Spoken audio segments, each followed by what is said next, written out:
ये model paper उन सभी के लिए इम्पॉर्टेंट है जिनके एंट्रेंस एग्ज़ाम में GK, general awareness, reasoning, Hindi, English या फिर मेंटल एप्टीट्यूड या फिर कॉमर्शियल मैथ्स आनी है। और यहाँ पे मैं आपको ये जो मॉडल पेपर दे रहा हूँ, जिन बच्चों का कल बीएलएड का एग्ज़ाम है उन पर फोकस्ड है, लेकिन आपको यहाँ से अदर सब्जेक्ट्स के लिए क्वेश्चंस भी मिलेंगे। तो जो अदर कोर्सेज़ के लिए बच्चों ने अप्लाई किया है और वो ये वीडियो देख रहे हैं, तो मैं उनसे बोलूँगा कि यहाँ से आप क्वेश्चंस ज़रूर सेलेक्ट करिए, क्योंकि बहुत कुछ एनालाइज करने के बाद तब हमने ये मॉडल पेपर बनाया है। आपको लग सकता होगा कि कहीं से भी क्वेश्चंस उठा लिए, बट ये मेरा ईमान जानता है और ये मेरी मेहनत जानती है कि किस तरीके से हमने यहाँ पे चीज़ों को सोच कर, हर एक क्राइटेरिया को सोच कर, हर एक सब्जेक्ट को सोच कर यहाँ पे चीज़ें आपके सामने रखी हैं। तो चलिए माँ सरस्वती के आशीर्वाद से एक बार फिर से यहाँ पे मॉडल पेपर को स्टार्ट करते हैं और आशा करते हैं कि कल के एग्ज़ाम्स में हमको चीज़ें देखने को मिलेंगी। और यहाँ पे मैं आपसे बोलूँगा कि भाई अगर कल भी आपका एग्ज़ाम है ना, और आपके एंट्रेंस सिलेबस में या एंट्रेंस एग्ज़ाम में reasoning, current affairs, mental aptitude या फिर न्यूमेरिकल एप्टीट्यूड या फिर कॉमर्शियल मैथ्स या फिर कंप्यूटर जैसे सब्जेक्ट्स आ रहे हैं, तो आपको ये ई बुक ले लेनी चाहिए। कम टाइम में ज़्यादा अप्रोच आपको ये ई बुक दे देगी, सब कुछ सिखा देगी। इसमें आपको 2 मास्टर वीडियोस मिलेंगी जिसके थ्रू आपको हर एक पॉसिबल पैटर्न समझाया गया है। आपका दिमाग पहले से ट्रेंड हो जाएगा और क्वेश्चंस देखकर आपको ये नहीं लगेगा कि अरे इस क्वेश्चन को कैसे करें, क्योंकि आपको पहले ही हम इस 2 क्लासेस में इतना कुछ करवा देंगे। तो डिस्क्रिप्शन बॉक्स में लिंक है, ज़्यादा सोचा विचारी मत करिए। जितने की ये ई बुक है ना, उतना आप ऑलरेडी खर्च कर देते हो रोज़ का रोज़। तो बहुत ही सब कुछ चीज़ें देखकर हमने इस ई बुक को बनाया, और भाई मेहनत बहुत लगी है और बहुत अच्छा सपोर्ट भी मिला है अभी तक। तो आपको अगर चाहना है अपना एडमिशन, आपको अगर लेना है, तो भाई ये बुक रामबाण साबित हो सकती है आपके लिए। डिस्क्रिप्शन बॉक्स में लिंक है, आप देख सकते हो। फोर्स नहीं कर रहा हूँ, लेकिन हाँ एक पर्सनल सजेशन पूरे दिल से कर रहा हूँ। अगर आप मेरे भाई बहन भी होते मतलब रियल वाले, तो भी मैं आपको कहता कि भाई इस ई बुक को ज़रूर लगाना। और उसी तरीके से मैं बोल रहा हूँ, मैं आपको एक सर की तरीके से नहीं, मैं आपको एक बड़े भाई की तरीके से बोल रहा हूँ। और ये इमोशनल आपको फूल बनाने की कोशिश नहीं कर रहा हूँ। जिनको भाई ये लग रहा है ना कि मैं इमोशनल फूल बना रहा हूँ, भाई मत लेना तुम, मैं खुद ही बोल रहा हूँ। ओके। और जो थोड़े से भी सीरियस हैं, जो थोड़े से भी चाहते हैं कि हाँ कम टाइम में एक सब कुछ सीखना है उन्हें, तो वो इसी बुक के साथ जा सकते हैं। बहरहाल हम स्टार्ट करते हैं अपने क्लास को। तो यहाँ पे मैंने जो जो किया है कि पहले आपको जीके जीएस के कुछ क्वेश्चन, फिर आपको रीजनिंग के, फिर मेंटल एप्टीट्यूड, फिर हिंदी और फिर इंग्लिश के। ठीक है। तो यहाँ पे हम क्या करते हैं, और हो सकता है कि आपका जो आपका एग्ज़ाम हो तो उसमें आपको मिक्स्ड क्वेश्चन मिले, तो घबराना नहीं है। आराम से आपने स्ट्रैटेजी वाली वीडियो देखनी है हमारी, और वो क्वेश्चंस करते जाना है। ठीक है, किस तरीके से करना है, होप सो कि आपने देखा होगा वो स्ट्रैटेजी वाली वीडियो। तो चलिए स्टार्ट करते हैं। यहाँ पे क्वेश्चन नंबर 1 है। 49 CJI की बात आती है, क्योंकि हाल फिलहाल में अपॉइंट हुए हैं और ये नए जो है CJI अपॉइंट हुए हैं, तो करंट का क्वेश्चन बन सकता है। यहाँ पे ऑप्शन आएगा जस्टिस उमेश ललित। ठीक है, मैं ज़्यादा टाइम नहीं दूंगा आपको, आप लोग बस क्वेश्चन आंसर देखते जाइए और एक बार रिवीजन कर लीजिएगा जो भी आपने पढ़ा है। और यहाँ पे देखिए क्या है, बहुत सारे क्वेश्चंस हैं, तो मैं थोड़ा सा वीडियो को लंबा नहीं करना चाहता, जिससे आपको कम समय में मॉडल पेपर कवर भी हो जाए, क्वेश्चन सारे कवर हो जाएं। ठीक है। आर्टिकल 17 की बात करें, आप सभी को पता है किससे रिलेटेड है, अनटचेबिलिटी से रिलेटेड है, कई बार करवा चुका हूँ। कॉन्स्टिट्यूशन डे कब मनाया जाता है, तो 26 नवंबर को मनाया जाता है, याद रखिएगा। ठीक है। यहाँ पे बांग्लादेश की करेंसी क्या है, तो बांग्लादेश की करेंसी है टका, है ना। और इनकी जो कैपिटल की बात करें तो ढाका है। ओके, आगे मूव करते हैं। Which of the following connects Atlantic Ocean with Mediterranean Sea, तो यहाँ पे आपका क्या आंसर बनेगा, strait of Gibraltar. Okay, moving on. Coordinates of India, थोड़ा सा टफ क्वेश्चन है, लेकिन आपको डिजिट्स यहाँ पे ध्यान रखना है। नॉर्थ में 20.5937 और ईस्ट में 78.96298 कोऑर्डिनेट्स हैं इंडिया की। ठीक है, इंडिया के ऑप्शन है यहाँ पे करेक्ट आंसर बनेगा, याद रखना है आपको। हुज टॉम ऑफ जहांगीर, मतलब ये क्वेश्चन है कि क्वेश्चन आपको थोड़ा सा लग सकता है क्योंकि इसमें थोड़ा सा मिसप्रिंट है। पूछा गया है कि भैया जहांगीर का जो टॉम है वो कहाँ पर है। ठीक है, तो जहांगीर का टॉम कहाँ पर है, लाहौर में है, आप सभी को पता होगा। नहीं पता है तो अभी पता रखिएगा। हु इन्वेंटेड रेडियो, रेडियो का इन्वेंशन किसने किया, ग्राहम बेल, मार्कोनी और आइंस्टीन या फिर गैलीलियो। तो यहाँ पे मार्कोनी नाम आपको याद रखना है, रेडियो के इन्वेंटर हैं। नेक्स्ट चलते हैं क्वेश्चन 8 पर। Who is the present home minister? बहुत आसान क्वेश्चन है लेकिन पूछा जा सकता है तो याद रखना है आपको। अमित शाह यहाँ पे आपका ऑप्शन डी करेक्ट आंसर बनेगा। नरेंद्र सिंह तोमर आपको याद रखना है, एग्रीकल्चरल मिनिस्टर है। गीता श्रीवास्तव को हाल फिलहाल में अभी इंटरनेशनल बुकर प्राइज़ मिला था, टॉम्ब ऑफ सैंड इनकी बुक का नाम है, याद रखिएगा। जो एक्स्ट्रा इन्फॉर्मेशन दे रहा हूँ वो भी याद रखिएगा। धर्मेंद्र प्रधान कौन है? अभी एजुकेशन मिनिस्टर हैं। और अमित शाह जो आपने देखा कौन है? Home minister. ठीक है, आगे बढ़ते हैं। प्रेसिडेंट्स इम्पीचमेंट एक क्वेश्चन बहुत पूछा जाता है भाई, तो याद रखना है इसका आर्टिकल क्या है। आर्टिकल 6161। ठीक है, 61 यहाँ पे आपका करेक्ट आंसर बनेगा, याद रखना है। विनर ऑफ रणजी ट्रॉफी 2022, तो रणजी ट्रॉफी जो कि क्रिकेट से रिलेटेड है और इसके 2022 का अगर यहाँ पे विनर पूछा जाए तो मध्य प्रदेश आपका करेक्ट आंसर बनेगा रणजी ट्रॉफी के लिए। रणजी ट्रॉफी के लिए किससे रिलेटेड है? क्रिकेट से।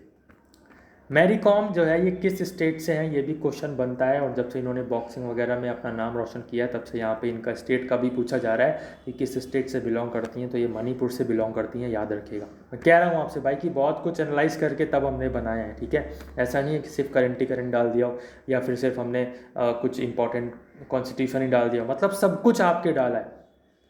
ठीक है, तो बहुत इंपॉर्टेंट है ये मॉडल पेपर, आने वाले दिनों में हर कोर्स के लिए आएगा। ठीक है, तो शॉर्ट कट ऑफ यहाँ पे सेंटर अलाइनमेंट। जनरल अवेयरनेस में कंप्यूटर के भी सब्जेक्ट जो है आपके क्वेश्चंस पूछे जा सकते हैं, मैंने आपको अवेयर किया था। बाकी यहाँ पे आप देख लीजिएगा कि क्वेश्चन 12 का आंसर क्या होगा। कंट्रोल ई होगा भाई, ये कंट्रोल ई होगा, सी मत करना।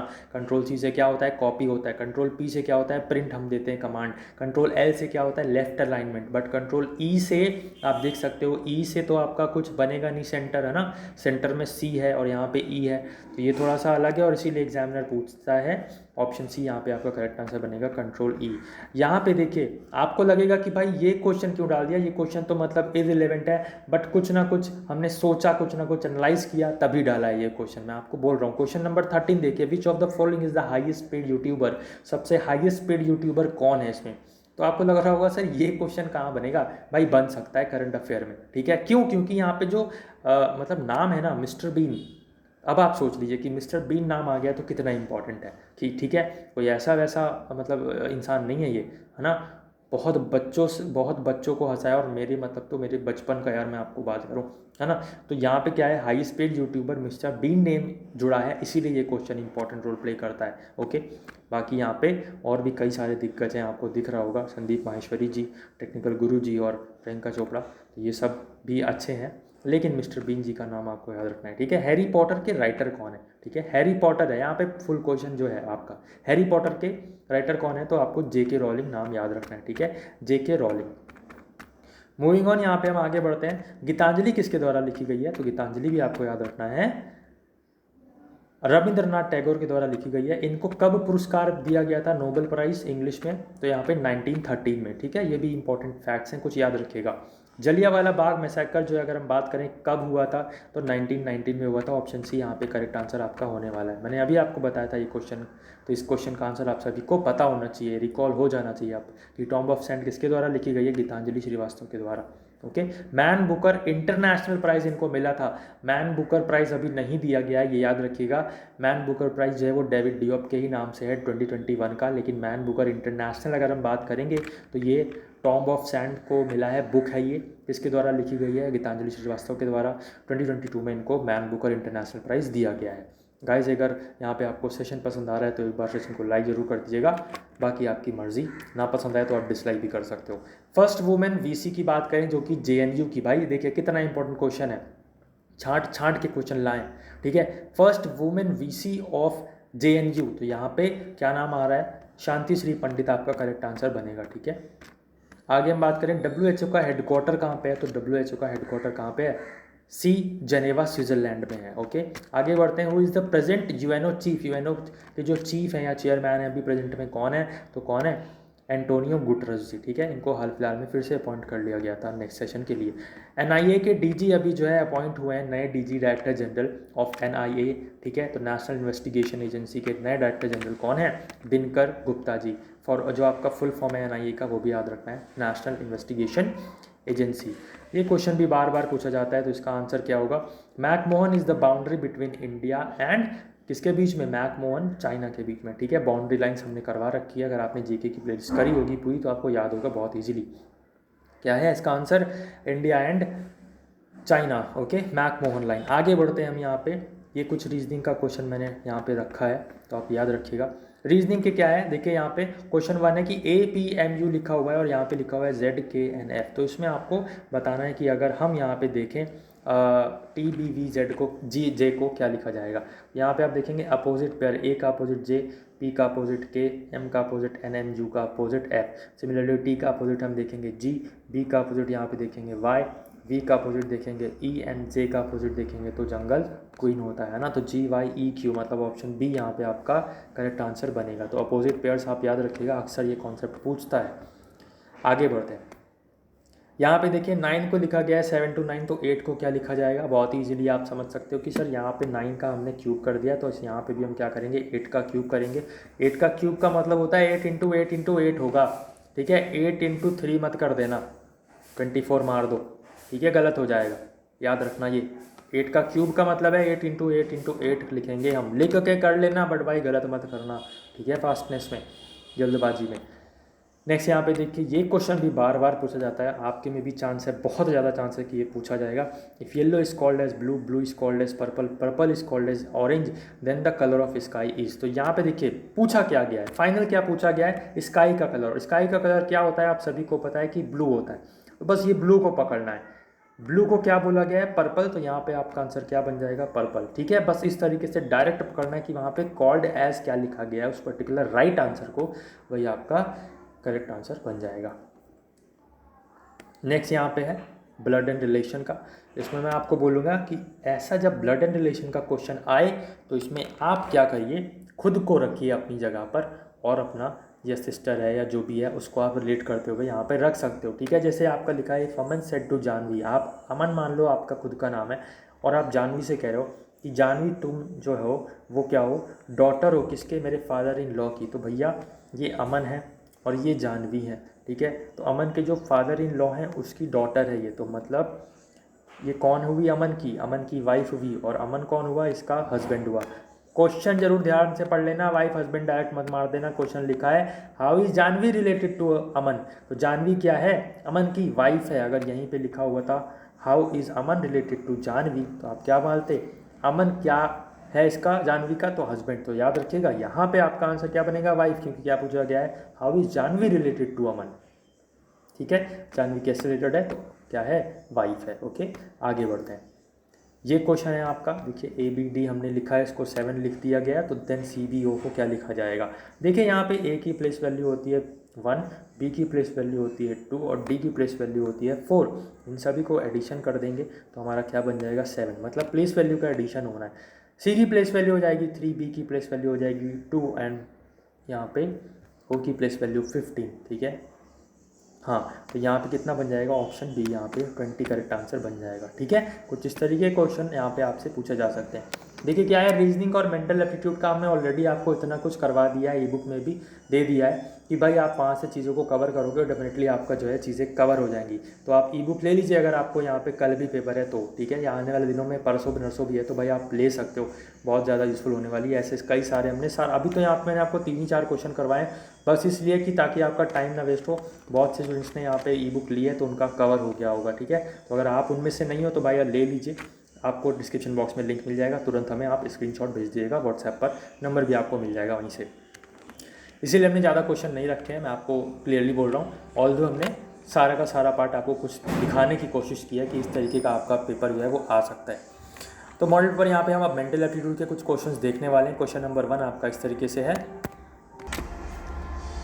सो यहाँ पे क्या है लिखा है इसमें, Preeti sold his bicycle to Mohan at 10% profit and Mohan wants to sold it the bicycle to at 20% profit. तो यहाँ पे अगर प्रीति ने 2000 रुपये में ख़रीदा था तो जो है मोहन जो आपको 20% पे बेच रहा है तो क्या प्राइस होगा उसका।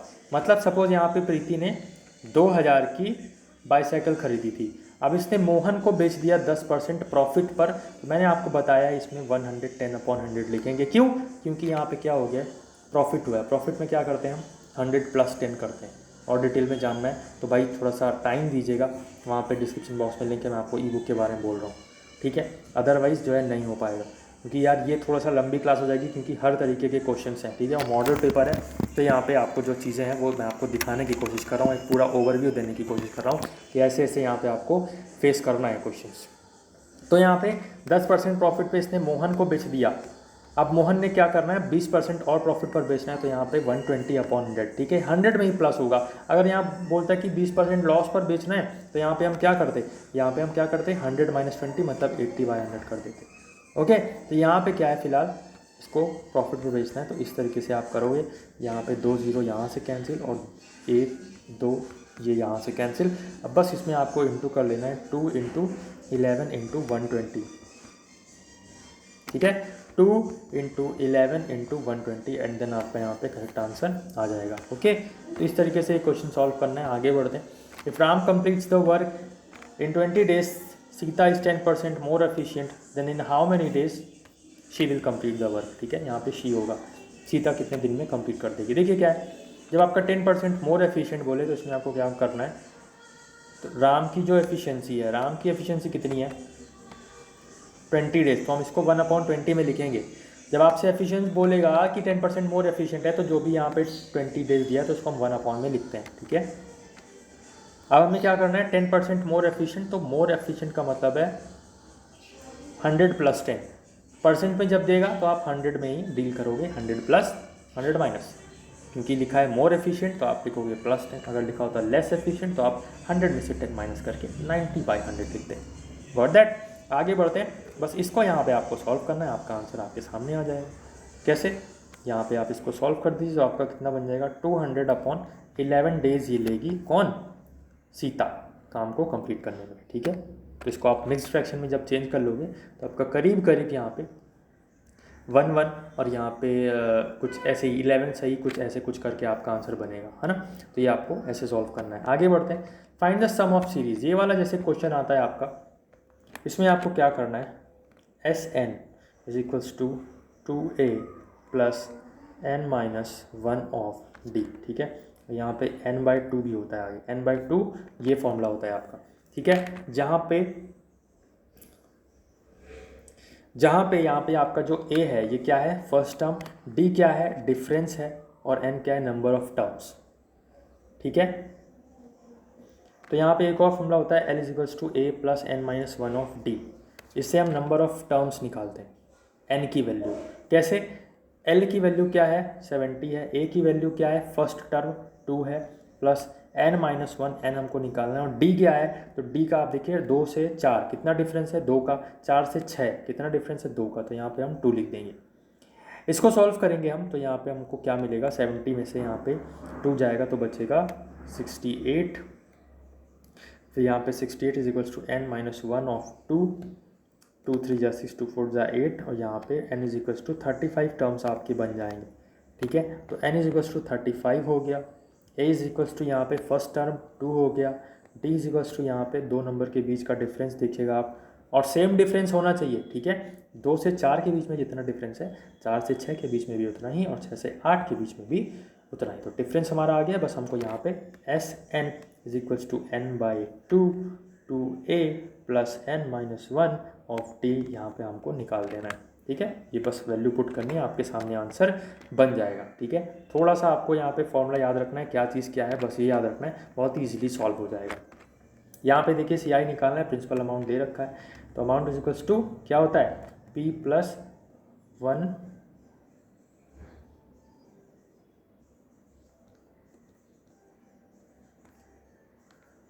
अमाउंट P + 1 + r/100 की पावर n, है ना, if I am not wrong, right. तो इस फॉर्मूले में आप रखोगे, आपका आंसर बन जाएगा। एक तरीका और है, जैसे कि यहाँ पे जैसे 10% है, तो 10% का मतलब क्या होता है, इसमें आप थोड़ा सा कंफ्यूज हो सकते हो, इसलिए मैं सोच रहा था नहीं बताऊंगा, बट एक बार थोड़ा सा ट्रायल ले लेते हैं, अगर आपको समझ में आएगा तो ठीक है, अदरवाइज़ वो जो नॉर्मल आपका फॉर्मूला है उसके साथ आप जा सकते हो। 10% का मतलब है 1/10, यहाँ पे हम क्या लिखेंगे, 20,000 लिख लिया हमने, ठीक है। तो यहाँ पे हम पहले इसका निकालेंगे, इस पे लगेगा पहले 10% पहले साल में, फर्स्ट ईयर में कितना बनेगा, यहाँ बनेगा 2100, ठीक है। फिर दूसरे साल में क्या होगा, इस पे लगेगा, यहाँ पे 211, कैसे लगेगा, 1/10 इसका निकाल रहे हैं, ठीक है। अब दूसरे साल में जो अमाउंट हमारा इंटरेस्ट बना था उस पर भी लगेगा, तो मतलब हमारा 200 और आ जाएगा। तो हमारा कितना बन जाएगा ये 2000, 2000, 4000 हो जाएगा प्लस 200, तो यहाँ पे 4200 आपका आंसर बनेगा। ये सी आई आपका आ जाएगा। ठीक है, आप जब वो amount is equals to P plus 1+r/100 की पावर n जब सॉल्व करोगे तो वहाँ पे भी आपका यही आंसर बनेगा।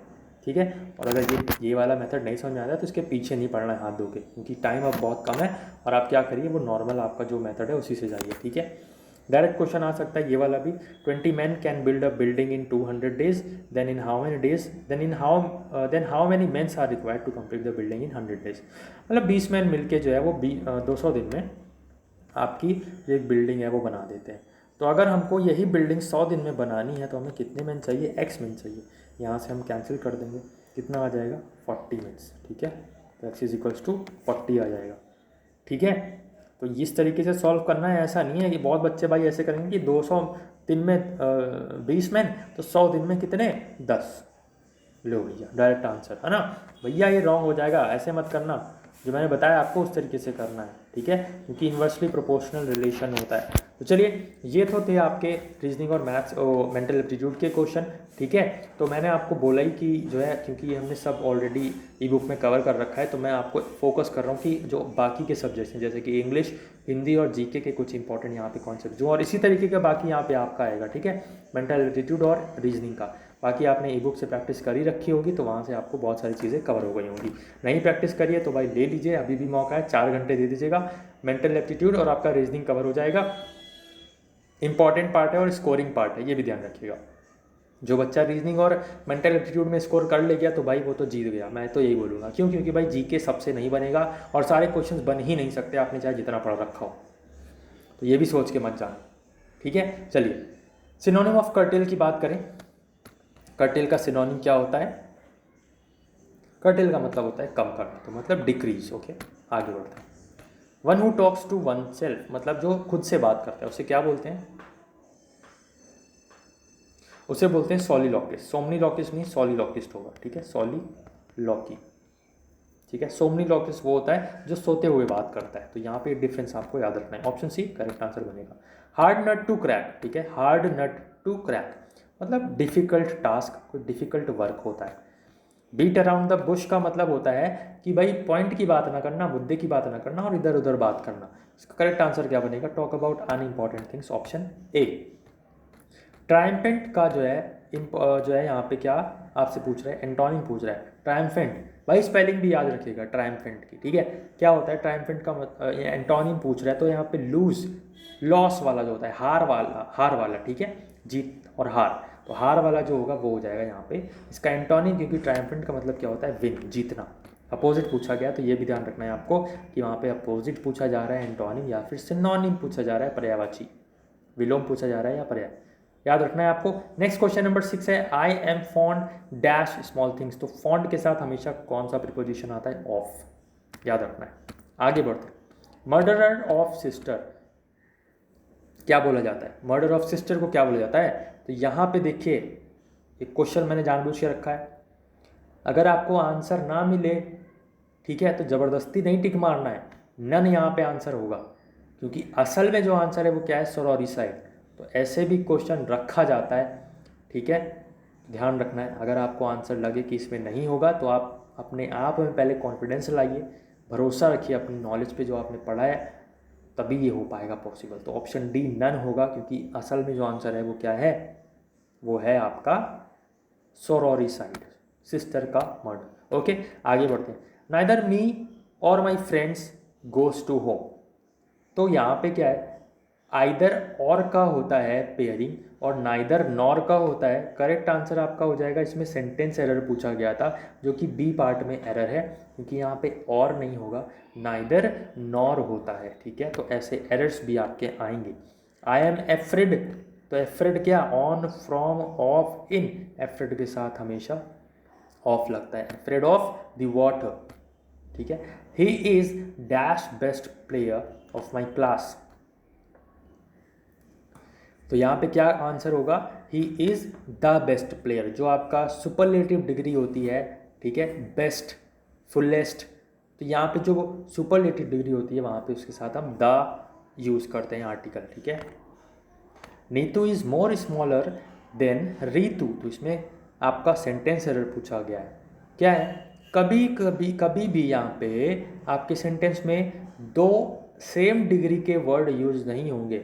मोर is comparative, smaller is also comparative, तो हम यहाँ पे क्या लिखेंगे, ऑप्शन ए जो है आपका, स्मॉलर नहीं होगा, मोर स्मॉल देन रीतू हो जाएगा। ठीक है, या आप सिर्फ ये भी लिख सकते हो कि Neetu is smaller than Ritu. Okay, दो कंपैरेटिव डिग्री या दो सेम डिग्री के वर्ड या दो ऐसे वर्ड जिनका नेचर या मीनिंग सेम हो, वो हम साथ में कभी यूज़ नहीं करेंगे। सुपरफ्लुअस उसका मतलब होता है, मतलब कि फालतू।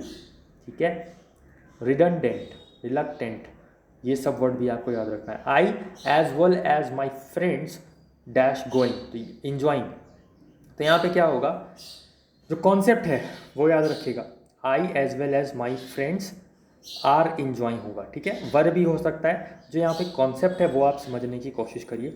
जो देखिए यहाँ पे क्या है, जब ये ऐसा कुछ सेंटेंस आए जब आपका एज वेल एज के साथ दो सब्जेक्ट हो, पहला आई और दूसरा माई फ्रेंड्स। आई क्या है,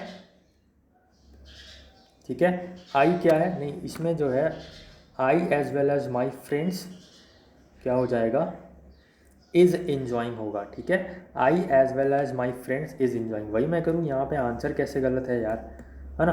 कोई नहीं, देखिए यहाँ पे क्या है, पहला सब्जेक्ट आपका आई है, दूसरा सब्जेक्ट आपका माई फ्रेंड्स है। अब आपको कन्फ्यूजन होगा, आपको सभी को पता है कि सब्जेक्ट और वर्ब का एग्रीमेंट होता है, जैसी सब्जेक्ट वैसा वर्ब, जैसे प्लूरल सब्जेक्ट होगा तो वैसे प्लूरल वर्ब, जैसे सिंगुलर सब्जेक्ट होगा तो सिंगुलर वर्ब। बट यहाँ पे सर हम कैसे डिसाइड करें, हम माई फ्रेंड्स के लिए अगर वर्ब यूज़ करेंगे तो हमारा प्लूरल वर्ब आएगी, अगर हम आई के रिगार्डिंग वर्ब यूज़ करेंगे तो क्या सिंगुलर वर्ब आएगी। तो यहाँ पे क्या है, आपको जब भी ऐसा सेंटेंस मिले जिसमें एज वेल एज के साथ जुड़ा होगा तो आपका जो फर्स्ट वाला होगा सब्जेक्ट, उसी के अकॉर्डिंग यहाँ पे वर्ब आएगी। यही रूल है, थोड़ा सा याद रखिएगा, और ऐसे ही क्वेश्चंस रिपीट होते हैं।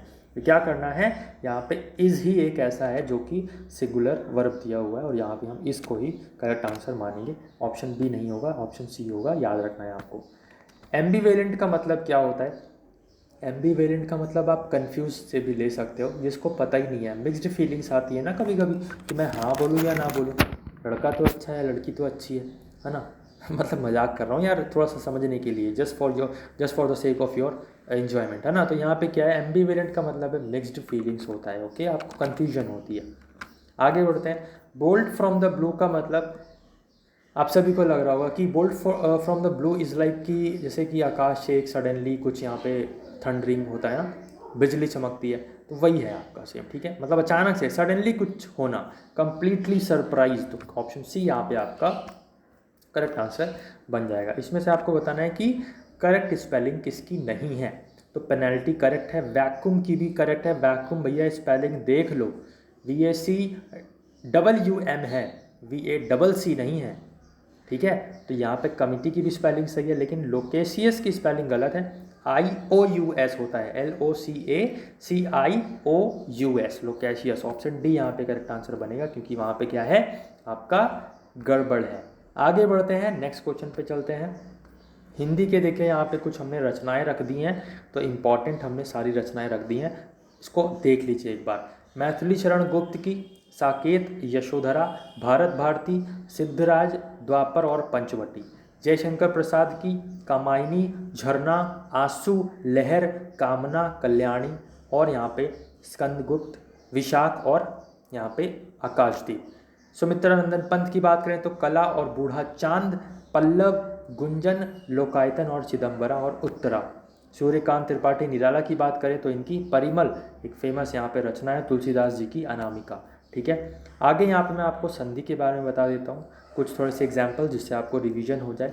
आ प्लस आ यहाँ जब मिलके जैसे बनाएंगे विद्यालय में विद्याधन आलय, तो इसका स्वर संधि या आप दीर्घ संधि एग्जाम्पल देख सकते हो।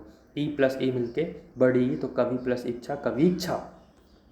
वृद्धि संधि में मैंने आपको बताया था कि अय का साउंड आएगा, डबल अय की मात्रा जो होती है, सदा प्लस एव, तो सदैव वाला जब आएगा तो वहाँ पे वृद्धि संधि होगी। ठीक है, और जब सिंगल ए वाला आएगा तो वहाँ पे कौन सी संधि होगी आपको कमेंट बॉक्स में बताना है। आगे देखते हैं यण संधि। तो यण संधि में आपको हुआ का साउंड आएगा, जैसे आप देख सकते हो स्वागत, तो सु प्लस आगत, हुआ, ऐसे करके कुछ साउंड आएगा। स्वागत का यहाँ पे जब देख सकते हो आप एग्जाम्पल किसका है, ये यण संधि का। आगे बढ़ते हैं, यहाँ पे देखिए आप क्या, ये कुछ वाक्यांशों के लिए एक शब्द है, तो इसको आप एक बार नज़र डाल लीजिए, कुछ इंपॉर्टेंट है वही मैंने यहाँ पे आपके सामने रखा है। जिसका आदि व अंत ना हो तो उसको अनंत या अनाद्यंत बोलते हैं, जो सदा रहे तो उसको अमर बोलते हैं। जिसका आदि ना हो तो अनादि भी बोलते हैं। जिसे बुलाया ना गया हो, जो बिना बुलाए आया हो तो अनाहूत बोलते हैं उसे।